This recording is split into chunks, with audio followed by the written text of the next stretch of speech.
Selamat berjumpa di acara talk show Bandung Ngariung, sebuah video podcast yang membahas seputaran isu menarik di kota Bandung. Pada perjumpaan kali ini saya akan membahas tentang Greeneration Indonesia, yaitu sebuah wirausaha sosial yang bergerak di bidang lingkungan hidup. Nah, kali ini di samping saya sudah ada Mas Muhammad Bijaksana Junior Rasano, tapi biar lebih akrab kita panggil Kang Sano aja deh ya. Dia selaku pemilik dari Greeneration Indonesia. Gimana Mas kabarnya? Baik Mbak Citra, kabar baik. Nah, Greeneration kan adalah sebuah bentuk perusahaan yang menawarkan gaya hidup yang ramah lingkungan melalui program dan produk. Ini menarik karena berbeda dari penggiat lingkungan lainnya yang biasanya hanya melakukan penyuluhan tanpa sebuah perusahaan gitu kan, ini beda. Nah, apa sih konsep dari perusahaan ini? Apa yang ingin Anda kembangkan? Lalu apa kelebihannya dibandingkan dengan penggiat-penggiat sosial lainnya? Ya, jadi Greeneration Indonesia ini pada umumnya kami bergerak di isu lingkungan. Itu yang menjadi dasar dulu ya. Kami geraknya lebih ke isu lingkungan. Dari awal berdirinya kami melihat dan peduli terhadap kondisi lingkungan. Dan kami merasa kondisi lingkungan ini dikarenakan karena perilaku manusianya, bukan karena lingkungannya rusak tiba-tiba, pasti ada penyebabnya kan. Nah, kami merasa penyebabnya itu adalah manusianya itu sendiri. Dan setelah kami melihat juga sudah banyak LSM, organisasi atau apapun yang bergerak untuk mencoba merubah kondisi-kondisi tersebut. Nah, kami sih memilih format dan bentuknya itu wirausaha, perusahaan, karena kami merasa perusahaan itu akan menjadi lebih mandiri. Kami tidak bergantung kepada sumbangan, donasi atau apapun, tetapi kami sekaligus mencoba membuka lapangan pekerjaan lebih luas lagi, sambil kita tetap berpegangan kepada tujuan kita untuk mencoba memperbaiki kondisi lingkungan jadi lebih baik. Jadi kalau dibilang nilai lebihnya, ya intinya kami untuk mencapai tujuan sosial atau tujuan lingkungan tersebut, kami memilih kendaraannya adalah cara entrepreneur atau wirausaha. Nah, di sana kami menjadi lingkungan diri lagi. Tapi kan perusahaan itu umumnya berorientasi profit ya. Lalu mana yang akan lebih diprioritaskan? Tentunya yang lebih diprioritaskan adalah kondisi tujuan sosialnya atau tujuan untuk merubah lingkungannya, itu yang menjadi prioritas. Tetapi kalau kita tidak mengindahkan profit atau keuntungan, itu sama saja dengan perusahaan yang kami bentuk ini akan mati dengan cepat juga, percuma gitu. Jadi, kami tetap mengambil keuntungan, tapi keuntungan sewajarnya. Tujuan kami bukan untuk memperkaya diri sendiri atau memperkaya perusahaan ini, tetapi kami lebih ke supaya tujuan apa ya, sosial kami itu bisa tercapai kan ya, butuh dana, kami harus makan, kami harus bayar listrik dan segala macamnya. Dan kami memilih supaya tidak bergantung kepada orang lain, tidak bergantung kepada donor atau pemerintah. Kami berwirausaha. Jadi keuntungannya itu nanti dikembalikan lagi kepada tujuan sosial. Jadi itu akan menjadi sebuah perputaran roda yang sama-sama saling dibutuhkan. Tetapi arahan dan goalnya bukan untuk memperkaya diri sendiri, bukan memperkaya perusahaan ini, tetapi adalah memperbaiki lingkungan, memperbaiki kondisi sosial. Sebagai salah satu penggiat lingkungan hidup di Bandung khususnya, bagaimana Anda melihat kondisi lingkungan di Bandung pada kondisi sekarang? Apakah langkah dari pemerintah Kota Bandung untuk menangani masalah lingkungan itu sudah optimal atau belum? Kalaupun belum, apa sih yang harus dibenahi pemerintah? Oke, kalau berdasarkan opini saya melihat kondisi lingkungan Bandung sekarang memang sudah sangat terjadi kerusakan dan terasa gitu ya. Banyak orang mulai mengeluh Bandung panas, Bandung macet, hujan dikit, banjir Cilencang. Itu semua udah diketahui oleh banyak orang. Sampai saudara-saudara kita di daerah selatan setiap hujan selalu menerima banjir gitu ya, mendapatkan air yang begitu banyak karena di daerah utara nggak ada lagi tempat air untuk masuk ke dalam tanah. Itu sudah salah satu ciri-ciri rusaknya lingkungan. Jadi itu pendapat saya bahwasanya Kota Bandung memang telah terjadi kerusakan lingkungan yang begitu parah juga ya.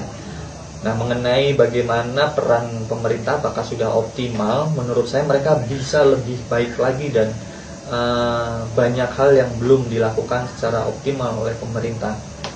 Contohnya satu, bagi saya untuk mengelola lingkungan menjadi lebih baik dengan kondisi masyarakat seperti ini, kita harus mampu membuat masyarakat itu ikut berpartisipasi secara aktif dan ikut peduli. Dan untuk mendorong masyarakat itu paling kuat itu dari peraturan. Kalau kita memiliki peraturan yang kuat, bagaimana kita harus mengelola sampah, bagaimana kita harus memperlakukan air gitu ya, memakai air dan segala macamnya, itu pastinya masyarakat kalau diatur dengan tegas, pemerintah melakukan aturannya sudah dibuat, tetapi mereka juga membuat investasi penegakan peraturan, maka secara nggak langsung peraturan itu akan terlaksana dengan baik.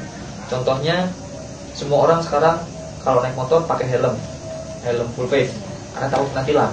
Nah, kita bisa juga gimana caranya masyarakat tidak buang sembarangan supaya mereka takut, ya harus ditilang. Nah, ini yang tidak terjadi dan tidak jalan, tidak hanya di Bandung tetapi hampir di seluruh daerah di Indonesia. Jadi lebih ke political will dan kemauan pemerintah sebenarnya melihat hal ini, mau atau tidak keputusannya dari mereka.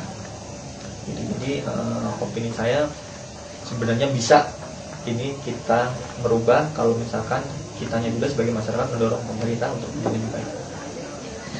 Kemarin-kemarin kan kita tahu ada Car Free Day ya, yang kini mulai marak dilakukan di kota-kota besar. Apa pendapat Anda dengan fenomena ini? Padahal dalam pelaksanaannya kan hanya dilaksanakan di satu titik kecil di sebuah kota dan membutuhkan waktu beberapa jam saja dalam satu minggu. Sementara semakin lama jumlah polusi dari asap kendaraan itu semakin meningkat. Indikatornya semakin lama jumlah kendaraan juga semakin banyak. Nah, terus kemacetan juga terjadi di mana-mana. Apakah ini sebuah langkah yang efektif? Kalaupun ada kekurangannya dari Car Free Day ini, apa yang harus dibenahi dari Car Free Day itu sendiri? Yang pertama kita harus apresiasi bahwasanya pemerintah telah membuat kampanye Car Free Day ini dengan ditutupnya Jalan Dago, kemudian semua sekarang memiliki ruang terbuka untuk kita beraktivitas, dan di Jalan Dago memang tidak dilewati kendaraan. Memang dampaknya di daerah lain menjadi lebih macet, misalkan seperti itu. Namun yang perlu digarisbawahi, Car Free Day bukanlah sekedar menutup jalan saja, setelah itu selesai. Masih banyak PR-PR atau pekerjaan-pekerjaan untuk membuat kampanye Car Free Day ini berjalan dengan efektif. Sebenarnya Car Free Day itu sudah jelas, hari bebas kendaraan bermotor. Dan yang bebas itu bukan jalan itu, tetapi harinya. Pada hari itu diharapkan seluruh masyarakat di kota tersebut menghormati Car Free Day dengan tidak menggunakan kendaraan pada hari itu. Jadi kemana-mana naik angkot, jalan kaki, bersepeda, kemana-mana. Tetapi yang terjadi di Bandung, Car Free Day ini ditutup, semua orang dengan kendaraan pribadinya menuju ke Car Free Day untuk menikmati Car Free Day itu gitu. Nah ini bahasa dan fenomena yang keliru ini yang harus segera diluruskan dan harus dibuat pertegas juga. Kalau tidak hati-hati, Bandung, Car Free Day Bandung akan menjadi mirip dengan Gazebo, ya, makin padat dan makin banyak orang jualan. Dan sekarang udah lihat aja, kalau misalkan kita main ke Car Free Day, hampir di seluruh sisi-sisi jalan menuju Dago itu semua orang parkir sampai menutup jalan. Jadi itu menurut saya justru konsepnya keliru. Tetapi Car Free Day-nya ini ada dan dikampanyekan, kita harus acungin jempol. Nah, kekurangannya itu yang mari kita tutupi bersama-sama. Jadi yang kita harus teriakan sekarang adalah hari Minggu jangan bawa mobil atau gitu. Jangan bawa kendaraan bermotor pribadi, tapi kita naik angkot, jalan kaki, bersepeda kemanapun itu. Nah, ini lagi-lagi pendapat Anda juga nih ya tentang peraturan daerah atau kebijakan yang dilegitimasi oleh pemerintah terkait dengan usaha kepedulian lingkungan. Apakah mempunyai peran yang sangat penting?